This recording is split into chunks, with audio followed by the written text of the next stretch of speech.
So sa video nito, pag-uusapan natin yung mga bagay na nakakasira sa ating motor.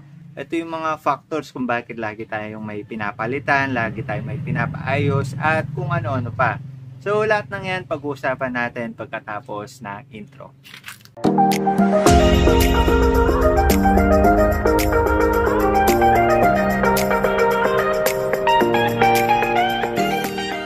So, ang unang dahilan kung bakit nasira ang ating motor, ito specifically sa balat ng ating motor or sa ating fairings ng ating motor. So, unang factor mga bossing is laging nakabilad or laging pinapaulanan.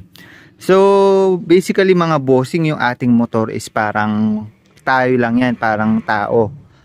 May balat din yan, which is itong mga fairings natin or fairings.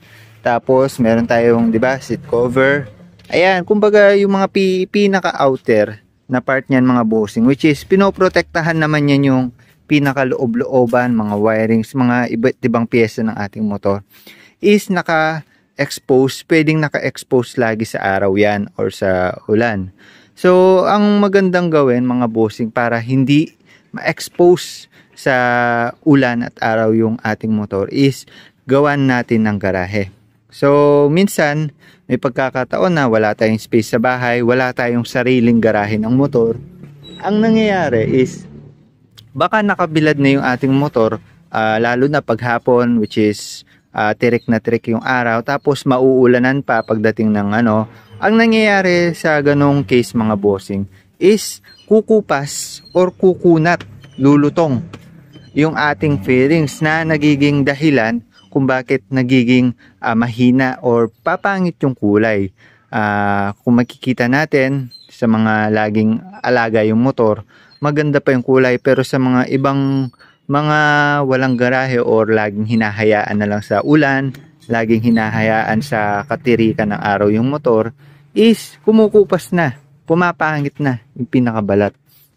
So magandang gawin kung wala kayong garahe or wala kayo silong, pwede nyong bilhan ng cover mga bossing yung inyong motor para kahit papano may pamprotekta siya laban sa init at saka laban sa pag-ulan. So yun yung unang factor kung bakit nasisira yung ating motor, especially specifically yung pinakabalat, laging nakabilad or laging nauulanan. Pangalawang factor mga bossing is ay hindi nagpapalit ng mga oil.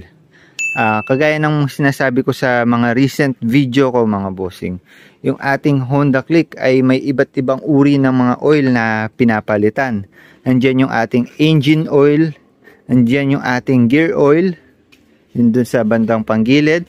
Tapos meron pa tayong coolant, so ang dami nating papalitan. Bukod pa dyan yung ating mga brake oil, yun, dami, di ba? So yun mga bossing, kapag hindi natin pinalitan sa katagalan, yung engine oil kasi natin, pinapalitan yan maybe after 2 months, 3 months, 4 months, minsan depende sa takbo. Kapag hindi natin yung napalitan, dudumi yung oil na umiikot sa engine natin na nagkukos ng pangit na pagtakbo. Tapos ganun din yung concept ng gear oil natin mga bossing. Tapos yung coolant natin, kailangan dinadagdagan natin yan sa tuwing nababawasan. Kailangan nasa tamang level yung ating coolant. So, kapag yun mga bossing, hinayaan natin, pinabayaan natin, pinagwalang bahala natin, masisira po yung ating motor, lalong-lalo na papangit yung andar, tsaka yung makina. So, baka magkasira mga ganong bagay. So, yun yung pangalawang dahilan. Hindi pinapalitan yung mga oil. Pangatlong factor kung bakit nasisira yung ating motor is laging kinakargahan ng mabibigat. So, yung kargado or yung tinutukoy kong kinakarga natin, maybe tao, maybe mga parcel, mga bagay na nakakapagpabigat ng ating motor. So, yung ating Honda Click is may minimum lang na kayang i-occupy or kayang i-absorb na bigat para umandar siya ng maayos at hindi masyadong mahirapan yung ating makina. So kung malalaman nyo sa mga single motorcycle na katulad nitong Honda Click is isang passenger lang po yung allowed, lalong lalo na sa mga highway, which is para hindi ka mahuli, isang passenger lang. At saka yun lang talaga yung kaya ng ating motor. Kasi kung magdadalawa ka mga bossing, may factor din yun na nakakahirap sa driver para magmaneho. So dinesign yung ating motor para mag-angkas lang ng isang tao.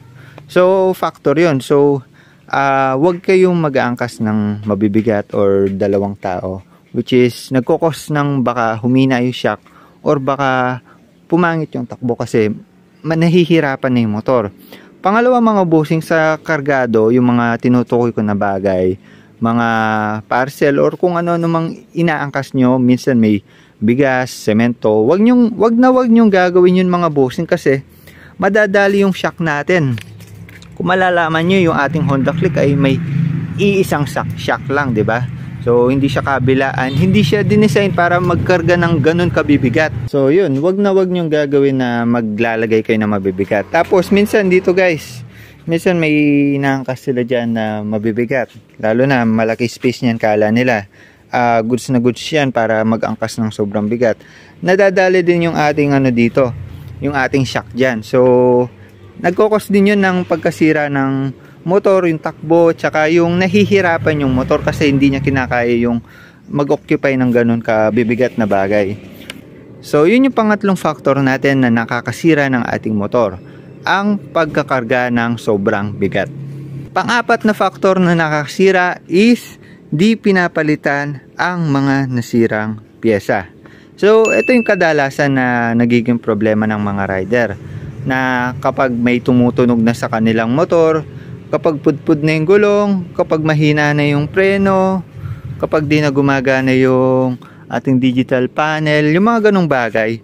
So yung mga simpleng sira na yan, kapag hindi mo pinansin mga kapindot, nagkokos siya ng paggastos ng sobrang lala or mas mabigat na gastusin. So minsan yung sa panggilid natin, dahil hindi natin pinalinis or hindi natin alam na may kailangan ng palitan, nadali pa yung mga ibang pyesa niya, kagaya ng mga clutch bell, yung mga bola, mga flyball, belt.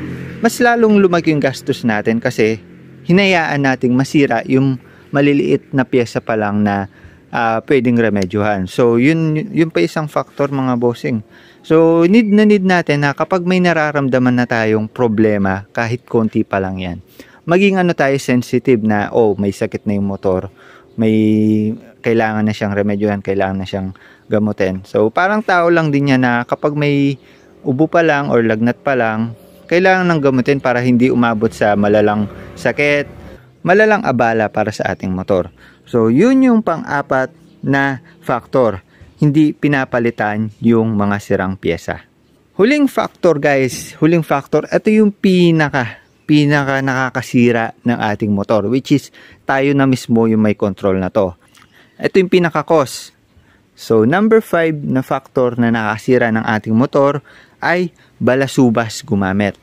So tayo mismo as a rider, kapag balasubas tayo gumamit sa motor, alam naman natin na nakakasira yun ng motor. Bakit? Halimbawa sa may lubak, dire-diretso lang tayo, hinahayaan natin yung motor natin na kumalampag ganito, nagkakaroon ng dahilan yun para lumuwag yung mga tornilyo, yung flarings natin, gumalaw-galaw or magka-friction ng sobrang lala.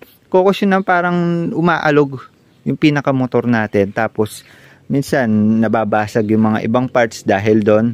Tapos dahil balasubas tayo, minsan hindi malabo na magkaroon ka ng aksidente, makasagupa ka ng aksidente, which is nagkokos ng, kung sakali man pag may nabunggo ka, crack yung buong motor mo, sobrang dami ng papaayos mo. Tapos di lang yun, kung balasubas ka guys, kapag nahuli ka ng traffic enforcer, laking gastos pa. So ang laki factor na nakakasira ng motor yung pagiging balasubas, kasi parang wala kang paki sa motor mo. Nawawala rin yung angas or yung tamang tuning, tamang andar, magandang andar ng motor kapag balasubas gumamit yung rider. Kasi yung pagiging balasubas is yung mga taong malakas magpihit ng silinyador or ng itong ating throttle sa gas. So yun, nagiging factor yun kasi minsan, 'di ba? nabibigla yung ating makina, nabibigla yung ating panggilid, at magastos din sa gas. So, pinaka-top na nakakasira ng ating motor is pagiging balasubas. Yun yung pinakaunang iwasan natin as a rider. Huwag tayo maging balasubas sa kalsada para walang factor or walang makakadali ng ating motor. So, yun lang yung mga ilan sa mga factor na nakakasira ng ating motor. So, kung mahal po natin yung motor or kung gusto nating humaba yung kanyang buhay, panatilihin po natin na maging maayos din yung pagkikitungo natin sa motor. Alamin po natin kung ano yung mga sira, yung mga kailangang palitan para maging okay po or mapanatili po natin yung magandang takbo ng ating motor at saka yung magandang itsura ng ating motor. So, ayun lang para sa video na ito. Kung may nakaligtaan man po ako sa aking mga nabanggit kanina, pwede nyo pong idagdag dito sa comment section para malaman din po ng ibang rider. So, ayun lang po para sa video na ito. The more you click, the more you know. Usapang nakakasira sa ating motor. Ayun lang. Thank you.